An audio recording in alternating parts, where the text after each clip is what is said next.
Mr. Chairman, thank you. As you mentioned, this has been noticed as a special meeting for the State Loan and Investment Board. We have noticed it specifically as a working session. We had originally intended that this would be the first sort of funding meeting under Chapter 40 of our Health and Human Services Capital Construction ARPA grant program. But when we met with our sister agencies, Department of Family Services, Department of Health, and the Budget Office, it became clear to us that more than half of the HHS ARPA grant applications were on the continued eligibility review list instead of ready for the board's consideration. So we believe there might be a bit of a disconnect or a misunderstanding with respect to some of the requirements, both at the federal, state, and agency rules level. So we thought it beneficial to turn this meeting into a working session to inform the ARPA funding applicants with some tips and suggestions about things that they could do to hopefully get their projects moved from the eligibility review list to the board's consideration list. Beth Blackwell, our grants and loan manager, is going to go through a PowerPoint to start our program today. She's going to identify some of the most common problems we're seeing with the applications. She'll also talk about those common things we see with respect to some of the larger projects that we're having difficulty with. And hopefully at the end of this, folks will have some ideas of changes that they need to make to their applications in order to hopefully get them eligible for the board's review. And I will also note, Mr. Chairman, that the board is still scheduled on November 16th for another ARPA meeting, and we will move forward as scheduled with consideration of applications on that date. And then we are also looking for a meeting date in January to then allow some time for those folks who need to make some additional changes to their application to have an opportunity to be considered by the board at that point in time. So with that, Mr. Chairman, I would yield the floor to Beth Blackwell to take you through the information we have today. Ms. Blackwell. Mr. Chairman, Ben, you want to start, please? As the director stated, I'm going to go through, I'm going to start by going through just the basics of the program. What's available, who can apply, eligibility information related to the state regulation. And then Ms. Blackwell, it's, just to be clear, it seems there are sort of three levels. There's rules, there's the state statute, and then there's the federal program. Yes, sir. Okay. Yes, sir. So the first part will be rules and state statute. Most of it will be federal requirements because those are the hurdles that are very difficult to get over. The available amount of funds for this program is $85 million. Grants from this program can only be used to cover costs incurred during the period beginning March 3rd, 2021 and ending December 31st, 2024. The cost must be incurred as part of a qualifying project and meet all applicable requirements contained in the federal ARPA and the final rule. Funding limitations for this program are the max amount that we can award to any single project would be $10 million. And all grant funds will be conditioned on a match of funds in a 1-to-1 ratio for any other funding, unless the condition is modified by the board pursuant to Chapter 40, Section 9.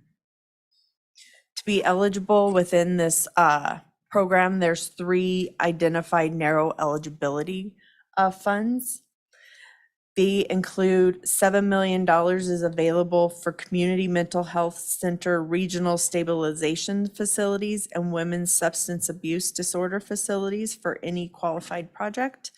$13 million is available for rural health clinics, and $2 million is available for rural telehealth pilot programs.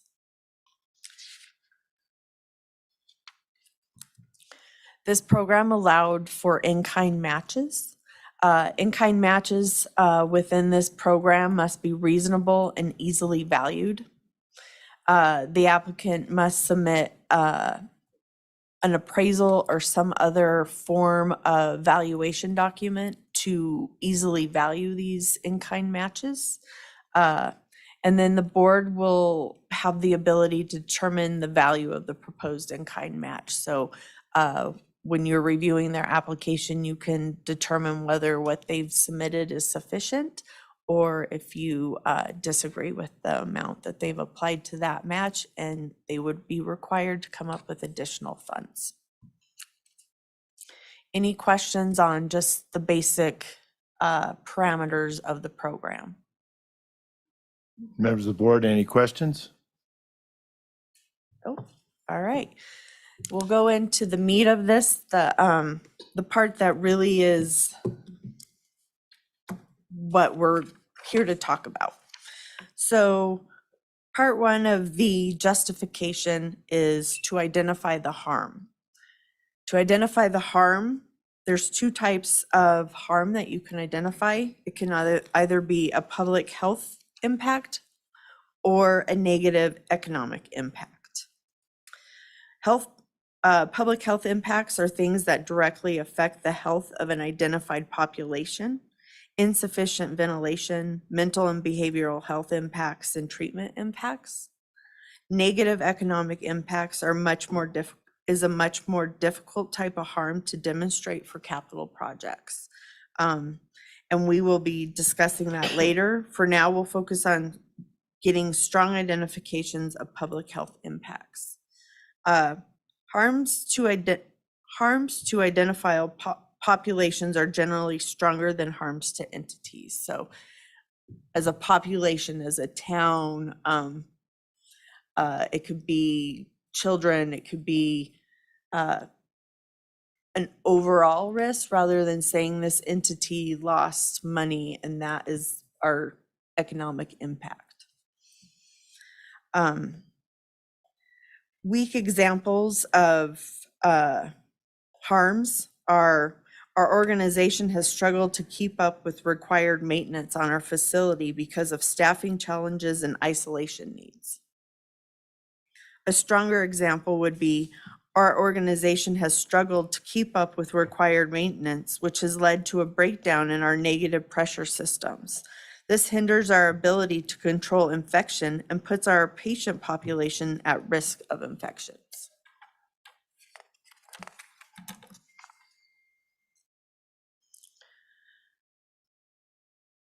Note that some institutional harms may be strong, but this is often because they impact the ability to provide services to a population. Our facility can't meet the required safety standards to continue operating. This prevents us from providing our behavioral health services, which is needed in response to the mental health impacts of COVID. Current harms are stronger than past harms. So you have to talk about what's happening in the here and now, the current time. Examples of weaker harms is our space was insufficient during the height of the pandemic. The pandemic revealed a pre-existing weakness in our facility. Or our population was underserved during the quarantine orders and we had trouble getting them service. Those are all in past tense. This is what we experienced. A stronger harm would be one that is creating challenges for your organization or harming your patient population today, currently. Such as, we currently have to treat COVID patients in a separate rented facility with inadequate ventilation. Or we are currently experiencing 25% increase in the demand for inpatient substance abuse treatment, but all of our beds are full. And finally, we have an increased demand for inpatient psychiatric services, but our primary inpatient facility is currently closed and cannot open without certain renovations. Any questions on that part? Mr. Treasurer. What about a community that says we currently have all these problems, but we have no facility, and we want to build one to address them?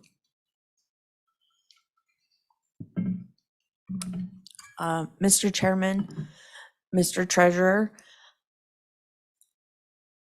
if they do not have the services currently, it kind of goes back to that was an issue that was in place prior to COVID. So if, say, they had planned to build a building prior to COVID, they had it designed, they were ready to go, COVID hits. New world we live in. We now have to go back to the drawing board and take our original plans and say, okay, this was good pre-COVID. Now we live in a new world. What did we learn during the pandemic, and what do we need to adjust in our current designs, our current plans? Those adjustments to address COVID, those could be considered eligible, not the whole building, because the whole building is not what is the response to the current risk. Rather, the response would be the increased cost to your project based on the adjustments you had to make to your original design. So you wouldn't be asking for a part, your application would need to be written in such way that you're not asking for the building, but rather you're asking for facets, parts of the building, and be able to demonstrate, here's our original scope of the project. Here's what we originally planned to do. However, here's our new scope of the project. And these are the changes we had to make based on what we learned through COVID. And this will make us better suited to treat those kind of diseases in the future and the continuing of COVID, because I think it's here to stay. Does that make sense? In part, I'm thinking of a community that, say they had some mental health issues, but it was, I think, the best solution at that time would maybe be to transport people in, or to bring in a once a week or once a month service provider to provide services. But because of COVID, it exacerbated the situation to the point where it seems like the most prudent thing to do now is to actually provide a facility and provide an upgrade within the community closer to the patients, rather than doing the transport or doing the other. So there's a whole lot of, I guess, ways you can provide services, and a whole lot of things that happen that causes an increase of the need. And then you have to figure out what's the best way to address that need. And some of them may include a clinic or something, some of them may not. But I'm just wondering if there is a place for that clinic, if the actual total need has been increased. Mr. Chairman, Mr. Treasurer, I think I can't really answer that question on just generalities. We would have to know specifics of the project, how they were justifying it, what harm they were addressing. I mean, that's where ARPA is difficult, is all the nuances and all the little boxes you gotta check, and I's you gotta dot, and T's you gotta double cross, and all of those things. Thank you, Mr. Chair. Thank you, Mr. Treasurer. Mr. Chairman, Mr. Superintendent. I just had a quick question, Ms. Blackwell, on the current harms being stronger than the past harms. Is that always and absolutely the case? Are there any exceptions to that, or are those exceptions up to the board, or is there no exceptions? Mr. Chairman, Thank you, Ms. Blackwell. Mr. Secretary, I believe there is not an exception. I believe the requirement is written in ARPA that it has to be a proportionate response to the current and ongoing effects of COVID.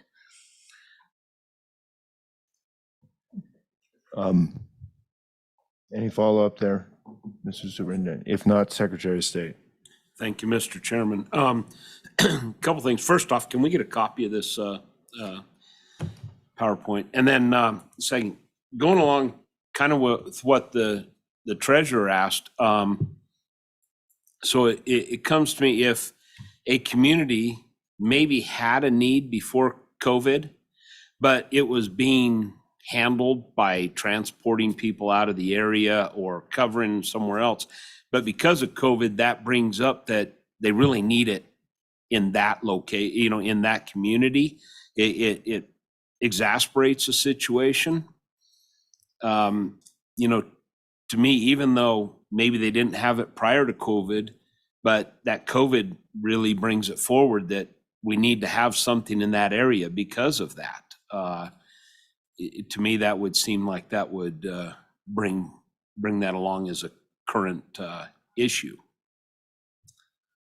Mr. Chairman, Mr. Secretary, I believe that it's truly a case-by-case basis, and it's based on their justification. How are you justifying this? And truly, what is the current, what is happening today? What is the current harm that you are addressing? Because sometimes it could be that that harm existed during COVID, and since it's gone away, and therefore that need no longer exists. I mean, truly, it's similar to, like I told the secretary or the treasurer, it's a case-by-case basis. You have to know all the details of all of these things to make a decision, because one little thing can make a difference of it's eligible or it's not. I mean, just based on how a application is written or a justification is written, that can make a difference. And that's kind of the purpose of today, is to help everyone understand that how important it is that these justifications check all the boxes and that they are addressing the current harm, not many of the applications talk about we were understaffed and we struggled during 2021 and 2020, but they don't talk about what's happening now. What is the lingering effects of that? What has continued to happen? What is happening today that we need to address? Does that make sense? It does. Thank you. If I may, Please. one last thing, and I know this was earlier, but when you were talking about the reasons, mental health and things, you mentioned specifically women's substance abuse. Why is it just women? And I mean, that seems a little prejudicial to me. Mr. Chairman, Mr. Secretary, that's what the state legislature put in this legislation, and that is why it is in there that way. I can't speak to why men were not included. Okay, thank you. We all know men have no problems, right? That's right. Yeah. You can tell my wife. Thank you. Ms. Blackwell, I really appreciate that you're going through this, and I think I might have missed an opportunity here. Let me just express to the audience generally,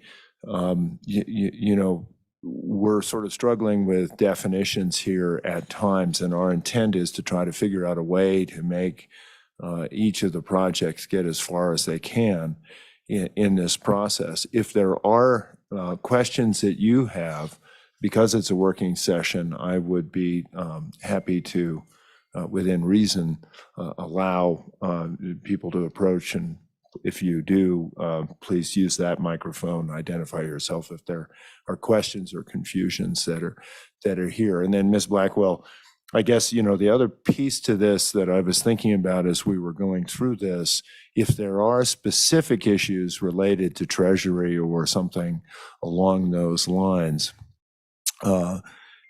perhaps in my capacity, I can ask those questions directly, and with my fellow governors, perhaps be able to highlight some of these issues to put maybe some, I'm not promising anything, but at least we can raise the issue. Because I think the statutes didn't necessarily focus on the needs of Wyoming, when they crafted them, and perhaps there needs to be a little bit of an understanding there. So thank you. Please proceed. Are there any questions so far? Hearing none, go ahead. All right. As I spoke before, the harms must be caused or exacerbated by COVID-19. The more direct the link to COVID, the stronger the justification. Weak examples are people in our service area were hit heavy or hit hard by COVID and need our services more. Problems with this answer? It doesn't explain how the population suffered from COVID. It doesn't explain how the service is related to COVID, and it's in the past tense.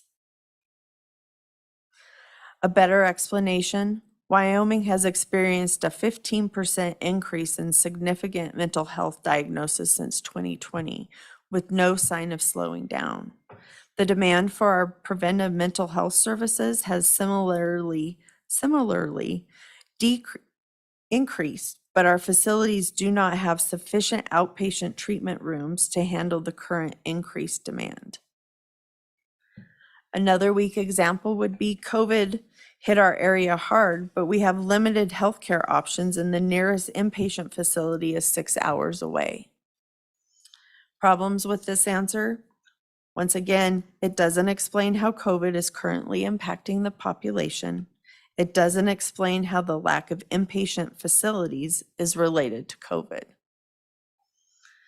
A better explanation, our service area has limited healthcare options and the nearest inpatient facility is 6 hours away. We see an average of 200 COVID patients per month, and 5% of these patients require hospitalization, which involves either a 6-hour ambulance ride or an airlift.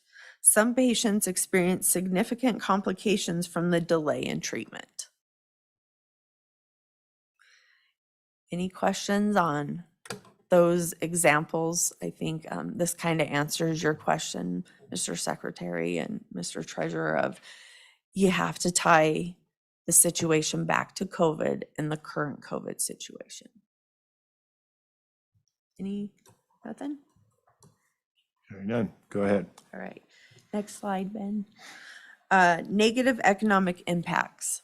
It is generally simpler to demonstrate a public health impact, but Treasury does allow negative economic impacts.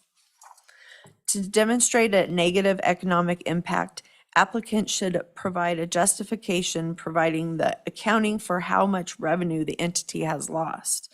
It is not sufficient to generally allege that an entity experienced financial difficulties during COVID. We need quantitative information showing the extent of the revenue loss. So that's the first part of the justification. Is there any questions from the board? Any questions from the audience? Anybody? Mr. Bowley.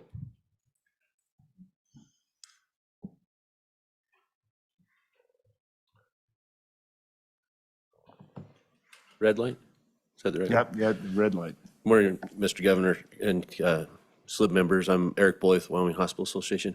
Just a question on these applications. I can understand what Ms. Blackwell is saying, but I'm wondering as we get into the hearing, as you receive testimony from the different entities, I think they're going to be able to justify this much better. And I just worry that I would hope that they wouldn't be precluded from being considered based on their written application, because I think there are a lot of nuances here that a lot of the applicants probably didn't really even understand as they went through this. So I don't know what the intent is on the 16th, but I would imagine that this room will be full as we take a look at the funding opportunities and really what's going on around the state. Just a question. So, Mr. Bowley, to respond to that, today is really to sort of help set the parameters so that applicants have a much better sense. The 16th is not intended to be definitive or a last stop by any means. I think we're going to have to work for a while to get these as far as we can. And I think there are two sort of adjunct things that I think are very important. One is, are there other funding sources that we can bring to bear? And if we drive through, some of the obvious challenges and say we're going to go ahead and fund them, understanding that there could be a clawback that comes down the road, it's my intent that the legislature be fully notified that they need to be prepared to be able to stand behind us. So if, in the case of a community wanting to build a hospital and it's found to be incorrect, and there's several $1 million, I want the legislature to appreciate what that obligation could mean, if that makes sense to you. Yeah, it does. Thank you, Governor. Okay. One quick question also.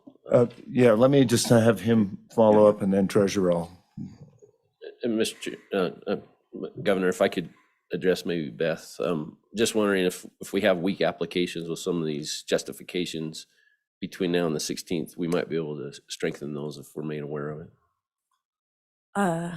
Mr. Chairman, Mr. Boley, we are currently reaching out to applicants and working with them on their applications.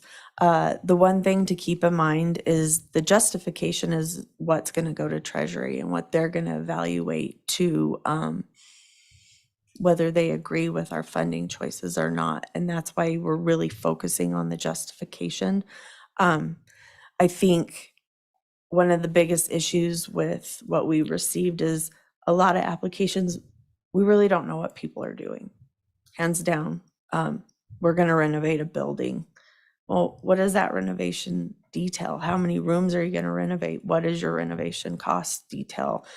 Those kind of things are missing, and really that tied to the current COVID situation is where we're lacking. But we've committed to the governor, I've committed to Director Scoggin that I will be reaching out to all applicants to try to help them through this. Our intent is try to get applications to a yes, not to a no. However, there are some projects that just, how they are just not eligible, whether it's based on ARPA rules or the fact that this HHS program was for capital construction. And so, but we are working with entities. I'm sure there'll be a few that could say they've already talked to us and worked through some things. So that is our commitment to you as well as all the applicants. and Mr. Boley, I want to assure you, at least my intent here is that we work diligently so that we're not just sort of casually waiting around and seeing if maybe something works. We really want these to work, but we do have the luxury of a little more time than we did with CARES to really craft these proposals to get them right, and that's really our hope here. So with that, Mr. Treasurer. Yeah, Mr. Chairman, I just want to reiterate, I think some of the conversation that you're having is that the feds are going to look at the written word because they're not here listening to the debate. And so to the extent that we can make them clean, the feds can see what's written there, and it's in a form and a manner that the office feels they would approve and not claw back any of these funds as to what the governor mentioned, then we've basically won the World Series and the Super Bowl. Otherwise we're the Denver Broncos. So using sports metaphors, but that's what we've got to do. We got to get it right the first time. We've got time to get it right and to get the right verbiage on paper. I mean, you can convince us, but we're not the only people that needs convincing. Yep. Governor, I just mentioned we're committed to helping any way we can to shore these up and make them stronger. So Yeah, well, we'll act as a resource too. and thank you. And I not that it makes a difference, but it might a little bit now post-election to talk to Treasury. And, you know, I've had those conversations with Janet Yellen before. I know others of us has as well. And so if there are ways that we can help to help their understanding of the needs here, I'm certainly happy to make all that happen too. Thanks. Ms. Blackwell. Mr. Chairman, one of our other hopes based on today's information and discussion is that entities that are on the eligibility review list, the really long list, that they go back and take a look at their justifications and they start working on it prior to us contacting them. I think if they leave here, go back and look at what was submitted to the office and really drill down and ask themselves, did I address the current issue? Is the current issue addressed in here? And maybe even share it with someone who doesn't even know what's going on.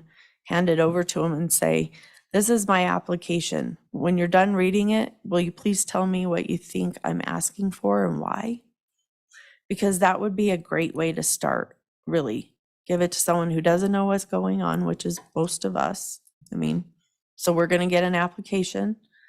If someone who doesn't understand what's going on leaves after reading that application and has a good idea of what harm's being addressed, why it's a harm, and why 2 other alternatives don't meet the needs, I think that's a good way to start. Excellent. Thank you. Mr. Secretary.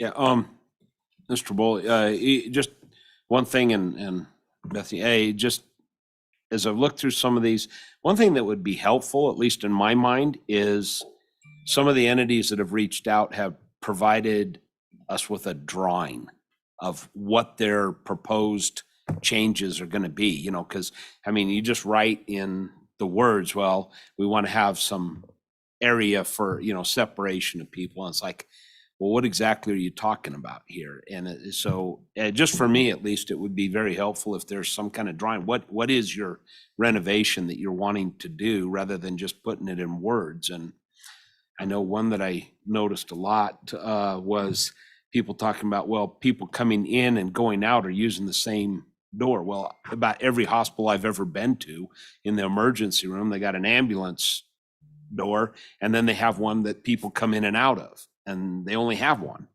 I see very few there. So just, I guess, maybe more information as far as visibility of what they're actually looking to do would be helpful. Thank you. Terrific. Good comments. All right, Ms. Blackwell.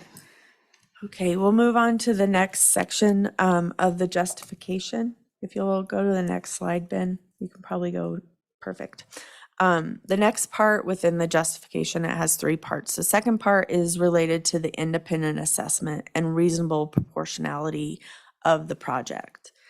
And proportionality is looking at the harm and is what you're doing a reasonable response. So say you have a building that has inadequate ventilation. Probably building a brand new building is not your best option, and it's not probably the best proportionate response. Probably fixing your ventilation is going to be better. So it's things like that to keep in mind, that really, what are you asking for in your request? Is it truly the building, or is it there a facet within that building that can be adjusted? So for independent assessments, that for ARPA justifications for capital projects, independent assessment must be completed by either the applicant or an assessor. The independent assessor should include a certified statement certifying that the assessor has specialized knowledge or experience addressing or remediating the type or a similar nature of identified harm. The assessor has arrived at his or her opinion independently, objectively, and willfully undue influence from the applicant to the best of the assessor's knowledge and based upon reasonable investigation and information in the assessment is complete and accurate.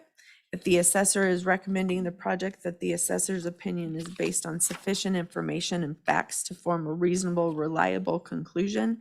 And if the assessor is recommending the project, that it is his or her professional judgment of the project, that the project is a necessary and reasonable proportionate response to COVID-19. So independent assessment is the second part of that justification.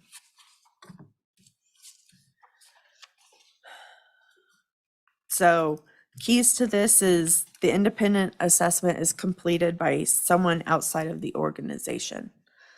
They may have knowledge of your project. They may have some kind of helped with it, but they're not part of your association. And secondly, they have expertise in remediating the identified problem. Two really important things.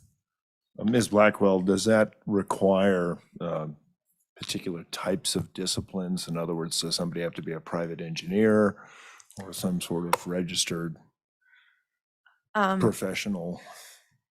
Mr. Chairman, it really just, as long as the individual has the required expertise and knowledge, it is fine. I couldn't be the person who writes an independent assessment of anything health related because I'm not educated and I'm not qualified to do so. So we could probably ask someone from Department of Health to do that, and they'd be a better option. So it's something like that. They don't have to be an architect or an engineer. It's just someone who has knowledge that can sign off on a certification statement that says, this is a good project, it's needed, it's necessary, it's addressing the harm that they've identified. And I note that Director Johansson's in the back of the room, as is Director Schmidt. Is there any color to any of Ms. Blackwell's comments that you'd like to provide? No? Okay, very good, thanks. So we need to know how your response is reasonably proportional to the harm to be remedied.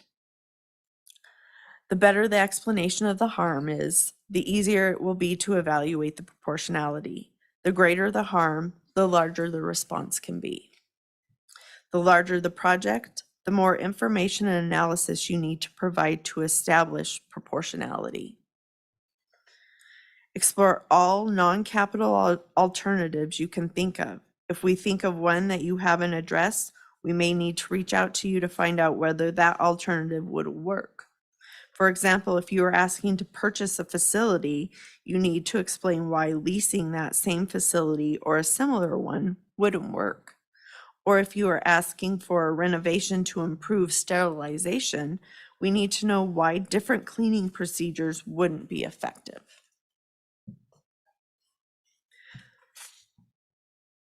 Any questions on that part?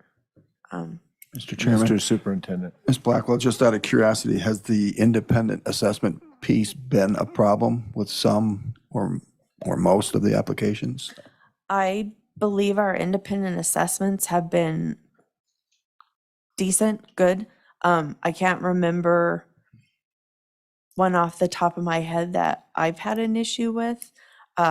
Sometimes it was just people didn't send it in or forgot about that piece. So I think thus far, I believe we have them from everybody.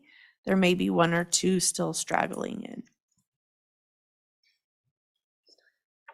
Okay, thank you. So larger projects.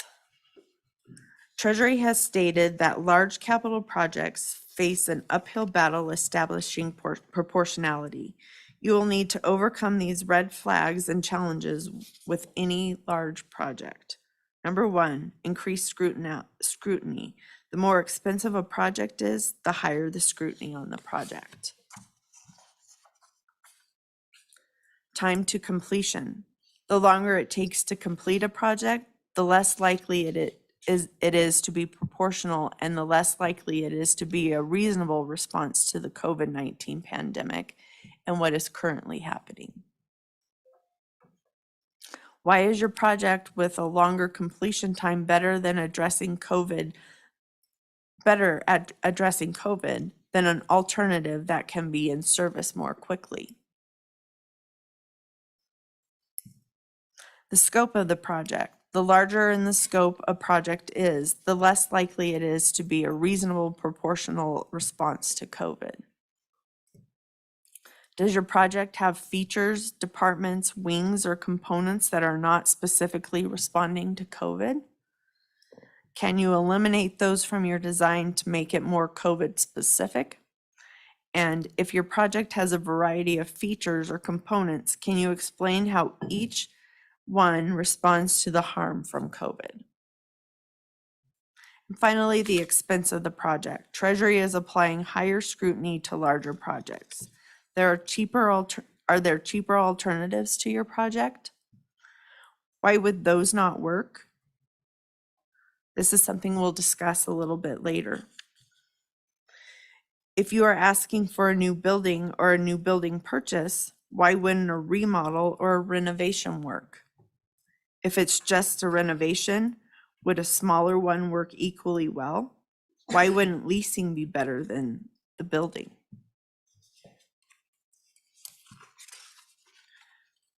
Ben, I keep forgetting to tell you to go forward. Just keeping up. Thanks, I appreciate it. Any questions on that part of the justification, part 2 of the justification related to the independent assessment and the proportionality of the project? Any questions there? Don't see any. Okay, thank you. Finally, the third part of the justification is your 2 alternatives. You are required to show 2 alternatives, each capital project justification, and this is per Treasury guidance, is required to have those 2 justifications. Mr. Secretary. Just quick question. And I know I saw a couple there where alternatives are the exact same thing.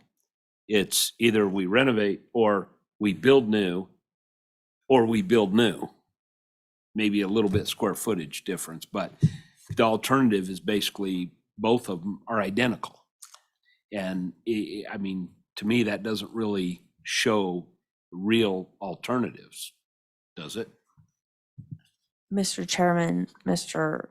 Secretary, I think that is a good point to be made. However, I always say one alternative is do nothing. That's always an alternative. And it's always going to be the cheapest, but it's probably not the best. So I think as silly as alternatives may seem, you got to throw something in there that is, do something that is far more expensive. Reach for the stars, ask for the Bugatti of hospitals. Then think small, think very small of this may address little pieces of the harm, but it doesn't address everything.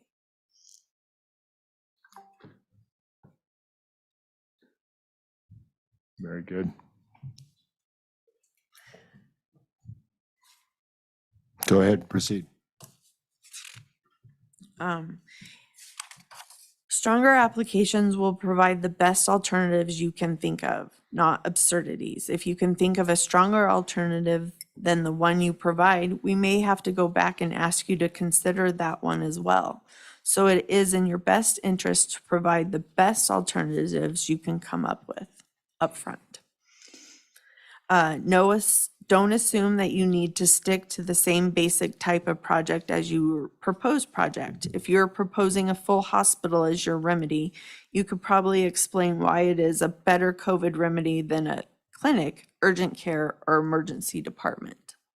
For example, it may be compelling to say that you are proposing a new 10,000 square foot facility. Alternative 1 is a 5,000 foot facility. That is too small. Alternative 2 is to provide a 15,000 foot facility. That is too expensive. So it's as simple as increasing the size of your project, decreasing the size of your project. Mr. Chairman? Mr. Superintendent. In providing those alternatives, let's say the example that you gave, 5,000 square feet is too small, 15,000 square feet is too big. Do they have to give explanation as to why the 5,000 square feet is too small and the 15,000 square feet is too big? Mr. Chairman, Mr. Treasurer, they would need to explain why those solutions aren't the best options. So it's not just a subjective response? Okay, thank you. Proceed. All right. What about a renovation of an existing facility rather than building a new hospital? Or what about an addition to a current facility? What about purchasing equipment that could remedy some of the shortcomings of your existing facility? Those are all alternatives to building just a new facility.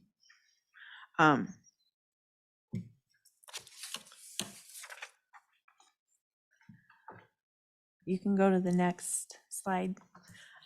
This slide shows the email address that we have set up specifically for the ARPA programs.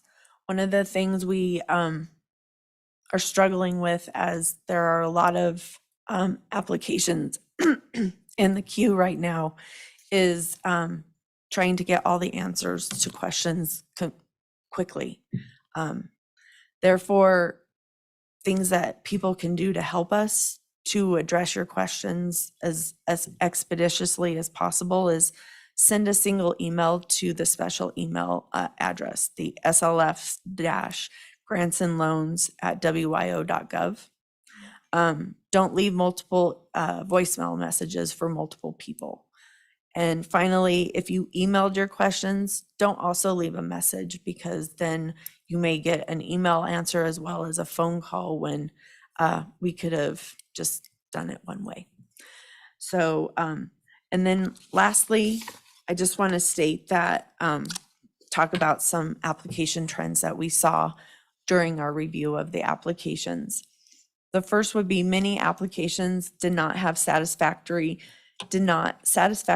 establish that the project is a direct and proportionate response to COVID-19's negative economic impacts.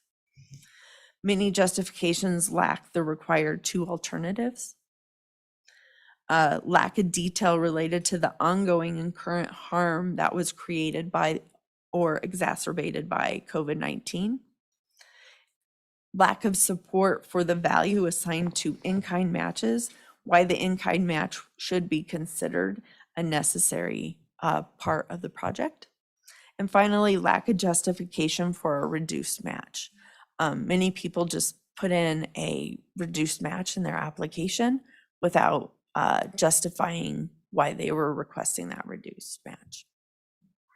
So Ms. Blackwell, just to sort of follow up on that, on your first point, can you just restate that? Because lack of adequate justification for why. Yes. Many applicants have not satisfactorily established that the project is a direct and proportionate response to COVID-19's harm and negative economic impacts. So if I were going to apply for this, I would most likely say, this is the best thing that we can do for COVID-19. It affected our community. And so this is why we've done this. The alternative of shipping people to Japan for treatment is just not an appropriate thing. That's not going to be adequate. No, sir, you're going to need to state COVID-19 was hard on our community and continues to be hard on our community in these certain facets, in these ways. These are the harms that we are encountering. And in order to address those, these are our proposed projects to address those. And here's why this is our preferred method. And here's why two other projects just aren't going to meet our needs. Okay. Let me sort of also follow up on that. And I'm going to go on an adventure here, so I apologize. But because of our response to COVID-19, with isolations and masking and so on and so forth, arguably there was an uptick in RSV that came this fall. Is there a way to talk about, in terms of the direct and proportional, we are concerned about the general health of our population, and because of the spikes in these other respiratory ailments that are directly proportional to the actions we took to protect ourselves from a generally larger, wider spread of COVID-19, if you understand where I'm sort of going. And I appreciate it. Forgive me for going off on this adventure. But I guess what I'm saying is that there are things that we did that led to other consequences. Can those be considered part of that justification? And I'm probably asking you to be able to respond to things that Treasury is going to look at and understand. Treasury didn't look at the COVID the way Wyoming did. So I understand we're putting you in an awkward spot, but I just was unclear as to whether there had been generally any discussion about that in the conversations. Mr. Chairman, it appears that, they could try that. The more quantitative information that they can provide, the better. Also, we would need to know specifics to really make a true call on that. Finally, if they did a really good job of explaining this within their application and their justification, it could be plausible. I mean, Okay. So really specifically what I'm thinking about is, we have some places where emergency rooms, I used to love this because, with a curtain, you knew who else was in the emergency room and you could talk to, but that's no longer a thing for a couple of reasons. And I guess, what I was thinking about was we needed to completely retrofit our emergency room, because not just COVID-19, which, if I'm going to look at a place like Niobrara, just wasn't that much, even though it shows up because they have one case as a critical area it's just the population isn't that big and it wasn't affected. But there are these other concerns. I guess that's what I'm trying to sort of figure out, if there are creative and imaginative ways, to use your language, that we can be making a case that extends beyond just COVID-19. It's related to, but extends beyond it. Mr. Chairman, I think we can try anything. Okay. As my dad tells me, if you don't ask, the answer is always no. Well, I know the good Senator Driscoll will have our back, so. Mr. Superintendent. Mr. Chairman, along with that, just what the governor brought up is not, so how COVID affected a population and a community in the past is not strong enough justification. It's got to be current. So being proactive and preparing for what might come in the future is not strong enough justification either. Mr. Chairman, Mr. Superintendent, it's prohibited, I believe, from the federal regulation to have in your justification you're preparing for the next pandemic.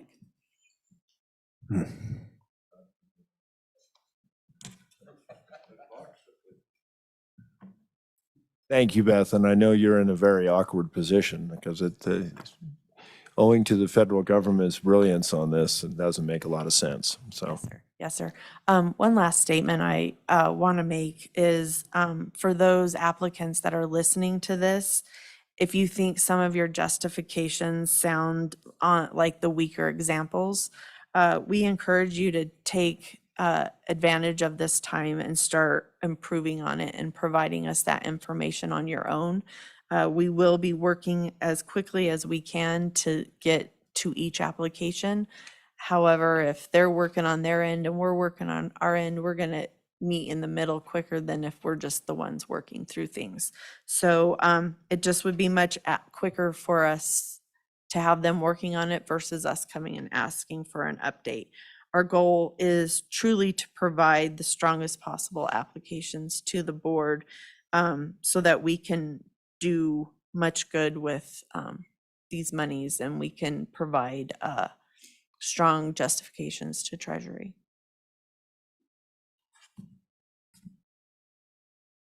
Very good. One last thing that, and maybe you touched on this, I didn't hear it though, is that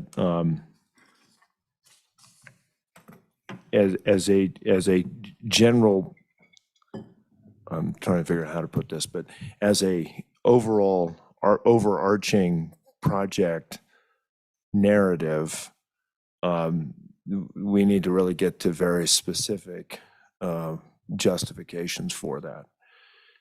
Short of that, I think we had this conversation the other day, it's also prohibited to sort of componentize or compartmentalize pieces of that, and yet there may be some ways to reflect on parts of a project that more specifically meet the requirements that are here, but there is specific federal language saying you can't say the icebox and the stove are directly related to the rebuild of your entire kitchen kind of thing. Is that correct? Mr. Chairman, I believe so. Okay. Further questions? Further questions? One thing I would say is downscoping the project is somewhat helpful, just in the sense of here's the minimal, here's what we need. So, and then specifically linking it to current COVID. Yeah. I think ongoing COVID, current COVID, those types of things.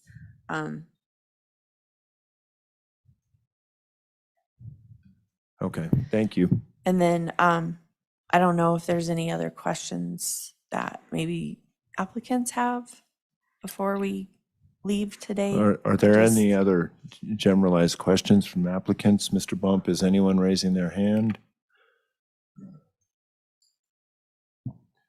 Mr. Chairman, currently no, but if anyone out there has a question, raise your hand, please. Mr. Treasurer. I've got a question for our Department of Health.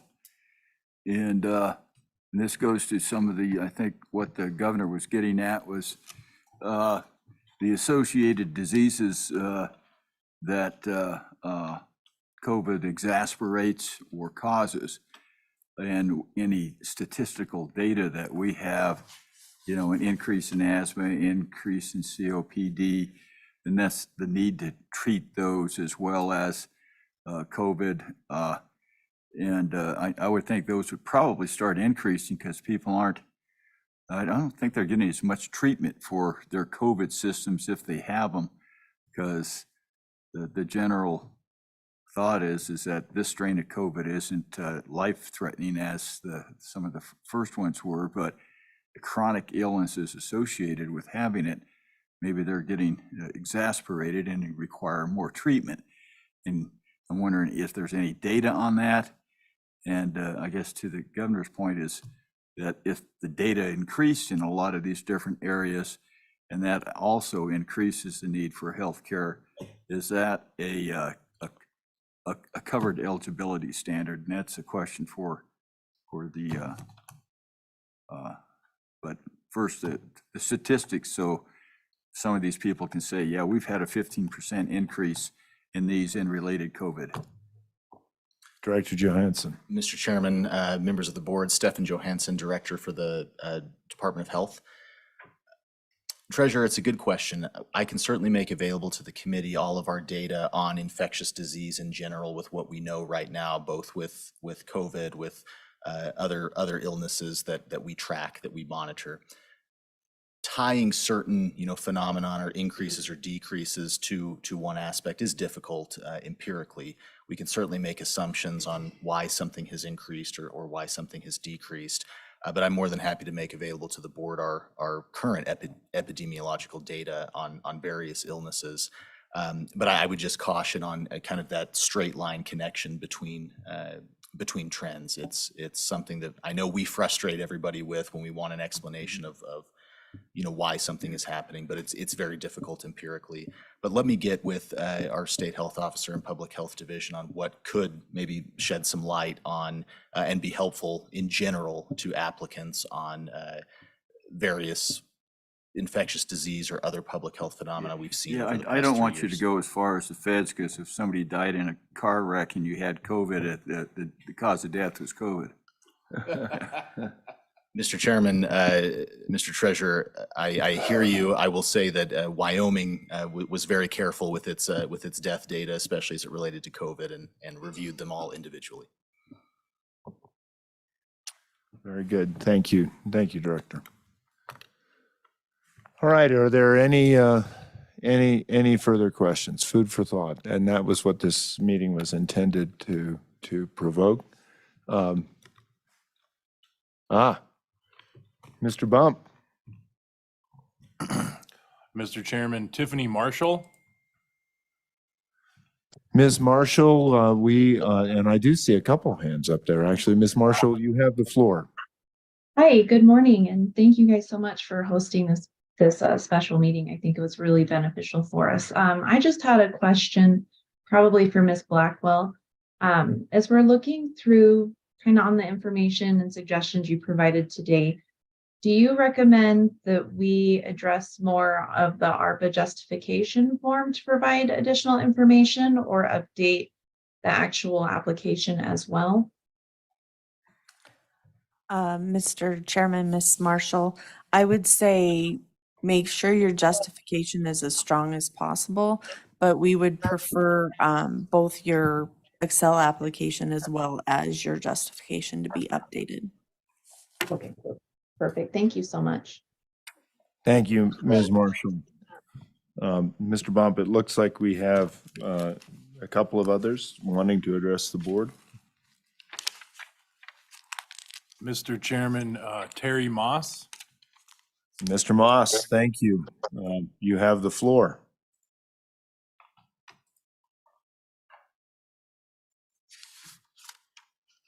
And if you're addressing us, Mr. Moss, we cannot hear you. So I don't know if your microphone may have a... Yes. There you go.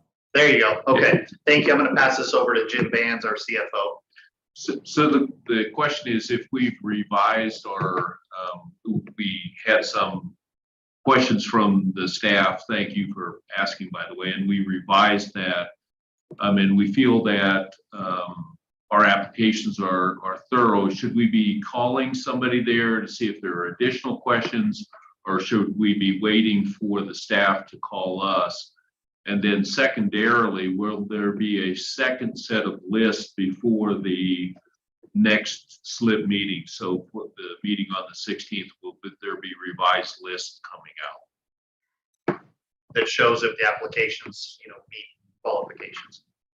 Ms. Blackwell. Related to revised applications, I think if you go back and look at your application and justification and you don't see any of the weaknesses that we discussed today, I think wait to hear from us. If you feel like you can strengthen your justification in your application, please feel free to do so. And not having your applications in front of me, I can't tell you offhand, to be quite honest, for your application specifically.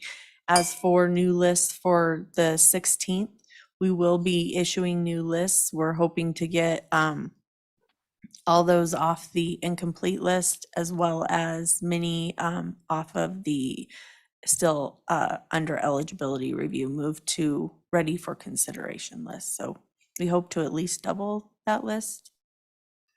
So will those lists be coming out the end of the week, or when should we expect those? Mr. Chairman, if I could answer that, I'd be happy to. We will be putting up a board matter today, and it'll look very much like the board matter we had previously when this meeting had been noticed. However, we intend to update the lists today to go along with that board matter. But then we will also take another look on Monday and have another updated list to the extent we're able to add more into the list that are ready for the board's consideration. We do have to give a little bit, at least 24 hours notice, and the board has to have time to review those too. So that's our intention, is updated list today and then again on Monday. Great. Thank you to the Slib board members and the staff as well. Thank you. Thank you. Mr. Bump, I think we have one more. Mr. Chairman Patrick Sweeney. Representative Sweeney, you have the floor. Can you hear me, Governor? We can. Thank you. Thanks for allowing me in the room. So I just wanted, the question on justifications just got answered in my mind. Then when you spoke about reconfiguring or downsizing the dollar amount, does either one of those score you more points? How should we look at those within the projects in Natrona County? Thank you, Representative. Ms. Blackwell or Madam Director? Mr. Chairman, Representative Sweeney, there are no points associated with those type of changes. So it wouldn't affect the points that a project receives. But it could greatly impact their eligibility by making it more proportional to the harm that they've identified. So. And Mr. Chairman, I would just point out too that the points are the way that in the rules that helps the office prioritize them to the extent we can, but the board is not bound by that scoring system. Thank you. Follow up, Mr. Chairman. Please. So in the, I'm just going back to the water sewer projects a couple of weeks ago.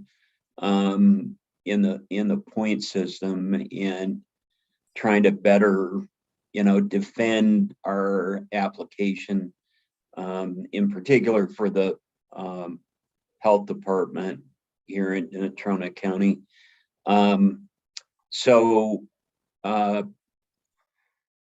Those they don't, as I understand what you said, it really wouldn't affect the point system or the prioritization necessarily, but maybe looked at better by the board. Because I recollect the good secretary really did some great work, I felt, at the last on the water sewer projects, along with the rest of the board on trying to pull funds from other projects and downsizing some of the max cap projects. Do you believe as the board, you'll probably look at the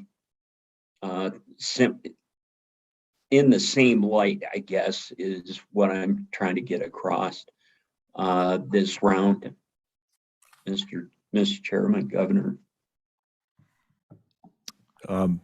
Thank you, Representative. I think we're always trying to figure out ways that we can make sure that these dollars go the farthest they can. My concern here, obviously, is to make sure that we don't put communities or projects at risk for audit down the road, which is part of my reason to make sure that if there are things that we do that are extremely subjective that and we feel are well justified, but the good folks in DC don't necessarily agree with, that we do have an understanding from from the legislature to stand behind those communities, which could be devastated if there's a big clawback. Okay, thank you. One last question, Governor, if I could. Representative, please go ahead. So thank you. On the 16th, if you could, will any decisions be made on the 16th? Or are you just going to further clarify on the 16th? I didn't, on your comments to that, I didn't quite understand. Obviously, for some of us, there's a conflict on the 16th with the Wyoming Business Alliance and the Governor's Forum over in Laramie, so on that particular date. But I'm wondering what your expectations are coming out of the 16th meeting. Thank you, Representative. And at the risk of overstating what the board might or might not do, our intent on the 16th is that there are some projects that appear to have met a number of the criteria, and the board would consider those for possible action.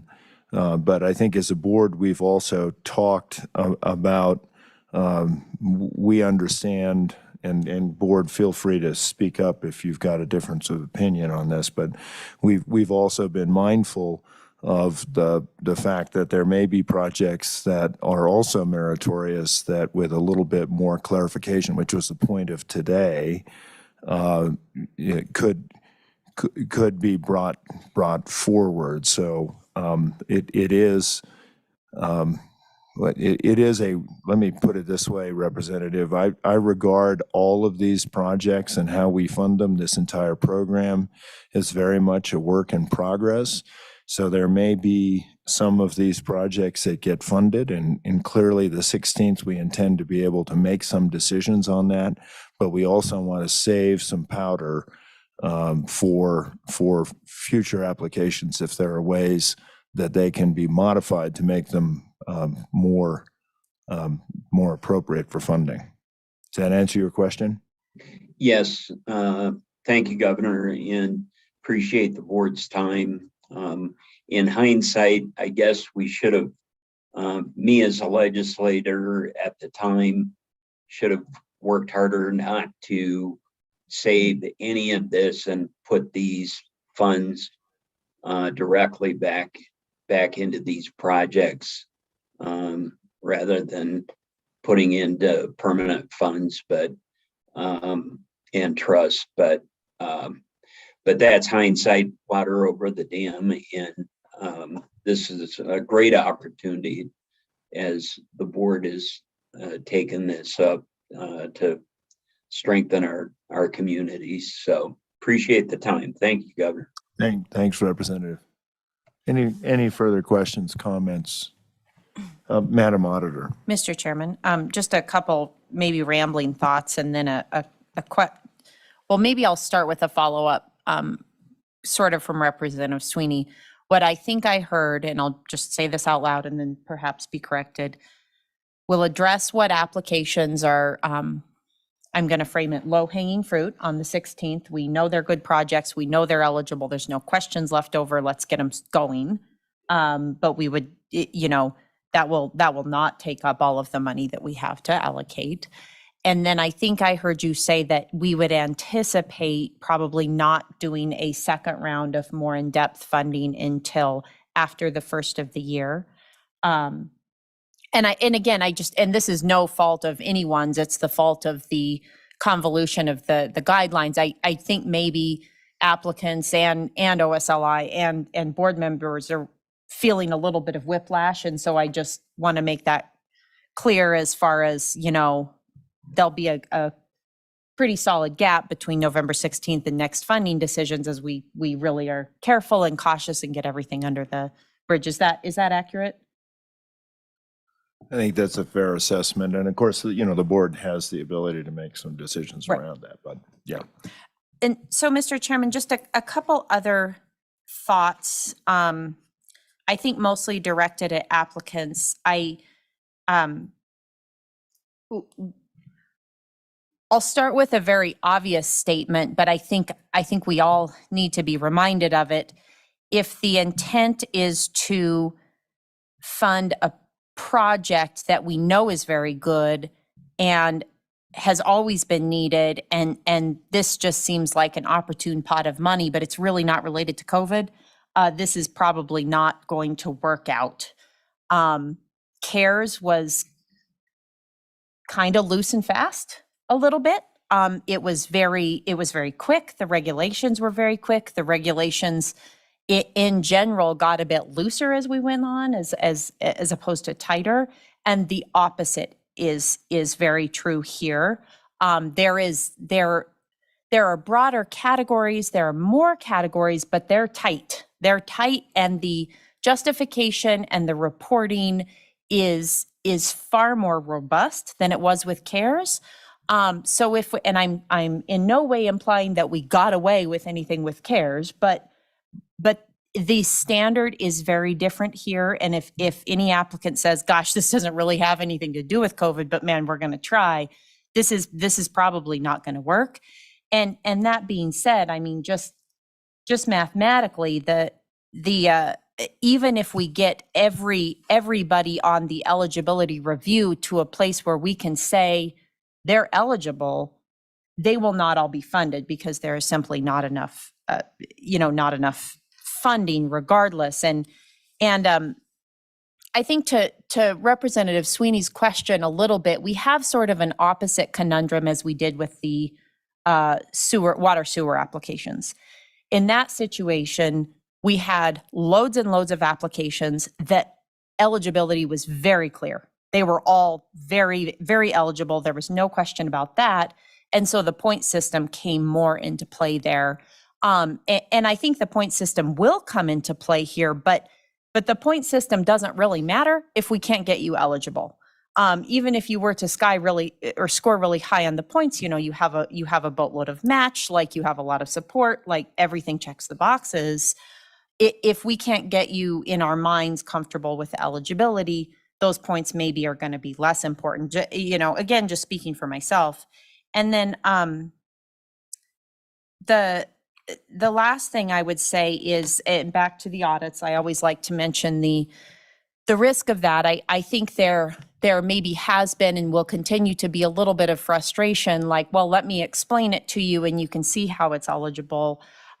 Typically how these federal reviews would work, and let me back up. Similar to CARES, the entities and communities that need this money most are typically in the least apt situation to be able to pay it back if they have to when the feds come knocking. They cannot write the $5 million check back to the feds. And so what do these audits and reviews look like? We don't know. However, we have some idea from the way other Treasury reviews have gone. And we also know the kind of staffing levels that the feds are dealing with right now and how behind they are and everything. So, and I think that Treasurer Meyer brought up a good point. What was said in these meetings or conversations with Ms. Blackwell or Director Scoggins or any board member, none of that is recorded. None of that is justified. And if a review comes down and say 6 years from now, perhaps none of us are in this seat, perhaps they're not in their seats, and perhaps you as an organization are not in your seat either. So we're being real, probably nitpicky about the written justification, but that's the reason why these federal auditors will come in, and if it's not written down, if it's not solid, it didn't happen. What happened 2, 4, 7 years ago in a Slib meeting is not going to have any weight come down the line. So just thanks for the time, Mr. Chairman, but I think as we move forward, those are some of the things to consider. Thank you, Madam Auditor. Mr. Boley, if you'd like to address the board.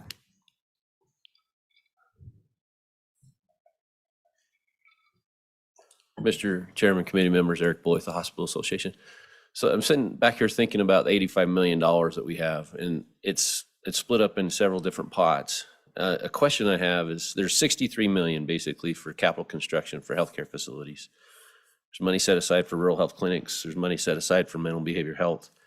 If there are not applications for the total, and I'm looking maybe at the rural health side of things, does the committee have the purview to fund more of the capital construction projects? Because we've got a ton of applications for the capital construction, but I don't know.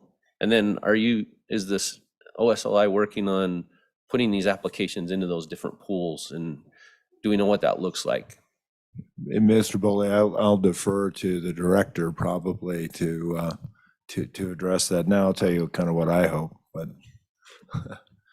Mr. Chairman, it's my understanding that those funds were set aside in those specific pots. And unfortunately, I don't think the board has been given the discretion to move that around. So as much as we would love to do that, I just don't think we have the ability to do that. But, and Ms. Blackwell can comment on this too, but we have been mindful of those applications that we are looking at to figure out where they fall within those pots so that we have a running total, if you will, with respect to what might be available, depending upon the decisions that the board makes. Senator Driscoll. I think those are line items. I don't think there's a way to change them up. That being said, we're about to go in session. And it's not spent. I do the legislature can demand.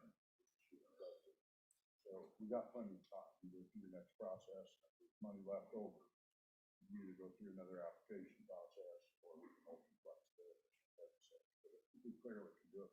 I'm positive the firewall is about to get to a we were pretty careful to make sure that it couldn't. Yeah, so the good senator told you what I was hoping we could do, which is to provide flexibility to this board of elected officials to, be able to mix and match a little bit. But I do recognize that they were trying to drive a couple of solutions, not just sort of have it a free-for-all. But anyway, Mr. Secretary. Hey, Mr. Chairman. Now, one thought that I'm having here is, good Senator mentioned, that we have 13 million in rural health, but if we use that maybe just the capital construction, some of those could take some of that money. But we can't take from rural health into the others, but we could move some of that more into rural health because it would qualify under the other. So, and I think that might be more likely than trying to go the other way. Yeah. Mr. Boley. Mr. Chairman, committee members, I just caution you that rural health clinic is it's a designation and a definition. And so I agree that some of the 63 million could go to the rural health clinic, but it's very specific on where it can be used right now. And so in looking at the applications, I'm guessing that we may not even get close to the amount that's allocated in that lump. And so I do think there might be a reversion where we can use it in the future for other capital construction. That's perfect. Very good. All right. Any further questions, comments on that? Hearing none, seeing none, Mr. Bump, I would assume we can move now on to some of the specifics if you'd like to proceed, Ms. Blackwell. That's all I had, sir. Okay. I already did my specifics. Okay. I didn't know if we wanted to look, and let's take a brief break and assess, because I know we have many people here in the audience. I want to make sure that we make your time valuable for this as well. So thanks.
for the presentation this morning, details.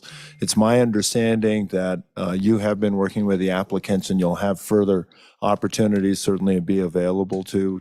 Auditor, thank you for your comments, Treasurer and Superintendent, and Secretary of State also, thanks for your work. It's nice to have Senator Driscoll here and to recognize that, you know, there's maybe some opportunities to further meet the needs here. The hope of this was to provide an outline, and then if anybody had any more specific types of questions, to be able to ask them. And it sounds like most everybody is satisfied, at least for the public portion of this. There may be additional questions that go to you. And so let me just open this up one more time to the floor. If there's any further questions, any conversations that people have. If we don't, oh, yes, please, can you, thank you.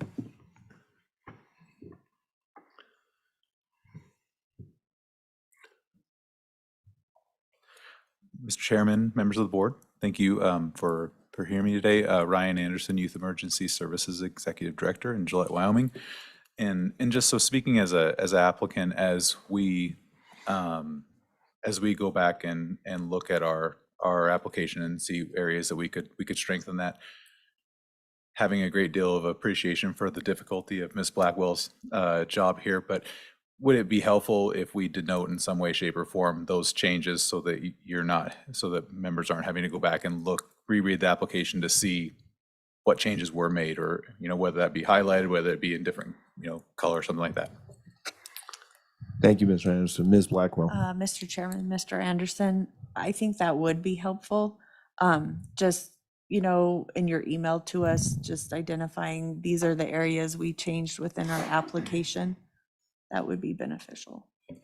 And just one other question for Ms. Blackwell is: will the PowerPoint be emailed out to the applicants, or is that going to be made available as part of the agenda or the meeting minutes from today? Mr. Chairman, Mr. Anderson, we will put it on our website as part of this meeting. Well, again, Mr. Chairman, members of the board, thank you for opening this up today. I think it provided a lot of clarification to the process and some just well-needed things through what can be a difficult application process. So thank you. Thank you very much, Mr. Anderson. And thank you for making the trip down here. Hopefully you have a little bit of snowfall on the way home, but you're safe. We just need moisture. So yeah. Any further questions, comments? Members of the board, I would beg your indulgence for just a moment. Maybe we can grab a picture. I have the honor of presenting Director Scoggin with a 5-year certificate of service and the gorgeous pin that she can wear with pride. And so I would like to present this to her, and then if there's a possibility, maybe we can get a picture. So.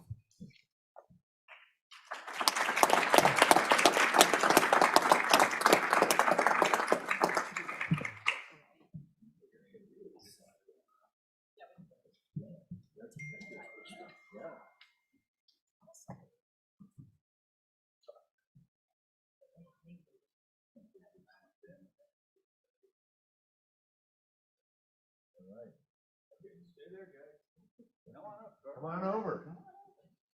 You guys are.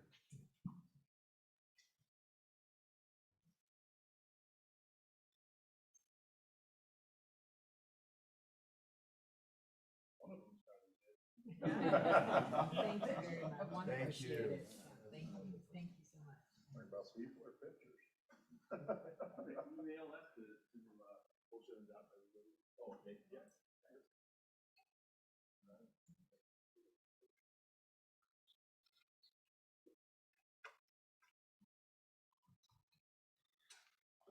Well, members of the board, Madam Director, is there anything else to come before us? Mr. Mr. Chairman, that is the end of the agenda for today's working session. All right. Exercising my prerogative as chairman, I will, unless they're hearing no objection, say that we are adjourned.